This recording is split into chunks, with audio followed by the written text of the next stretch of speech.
Drone technology. Drones or unmanned aerial vehicles are basically flying robots.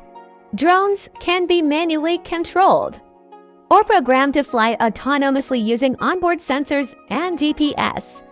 It has become a valuable asset, allowing safe, easy, and efficient access to places that are difficult or unsafe to reach. With its speedy and timely drone imagery and footage as well as deliveries. While drone technology stands firm as a marvel, promising new growth opportunities. Will this technology with bird's eye view capture the government laws of security and privacy vulnerabilities? Your answer matters. Thank you for watching. Please like, share, and subscribe.